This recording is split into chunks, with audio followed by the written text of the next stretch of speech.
వచ్చాం ఇలాగా బయట తిందామని అమలొద్దువి వచ్చాం. అది తేటకుంటుంది కదా.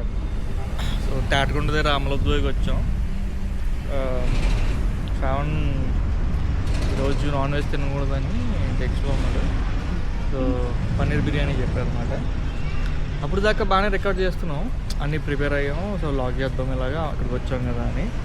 సడన్గా తింటున్నాడు, నోట్లో పెట్టి అరే ఇది ఇంటి దుమ్ములో ఉందని చెప్పి తీసిచ్చాడు, బయట పెట్టాడు, చెక్ చేసాడు, వాష్ చేసాడు.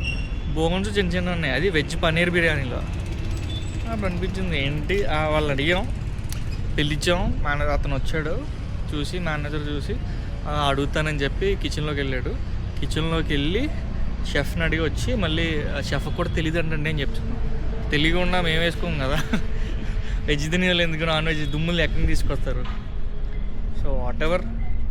ఇప్పుడు ఇది పర్టికులర్గా చెప్పడానికి ఏంటంటే, అడగాలంటే వాళ్ళు స్ట్రాంగ్గా అడగచ్చు, కానీ అంత టైం వేస్ట్ చేసుకునే అంత ఇది లేదు. కాకపోతే స్ట్రాంగ్గా మాట్లాడాలి దాని గురించి ఇక్కడ.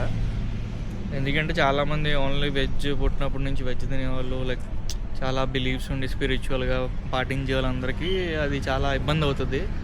అంత కేర్లెస్గా వెజ్లో నాన్ వెజ్ కలడం అనేది చాలామంది తీసుకోలేరు.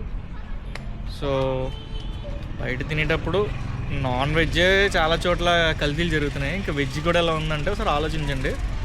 ఒకసారి అంటే చూసీగా మీకు ట్రస్టెడ్ ప్లేసెస్ అయితేనే చూసుకోండి. అక్కడ సెపరేట్గా చేస్తారు, వెజ్ నాన్ వెజ్ కొంచెం దూరంగా ఉంటే సెపరేట్ యూటెన్సిల్స్ యూజ్ చేస్తారు అనుకుంటే ట్రై చేయండి.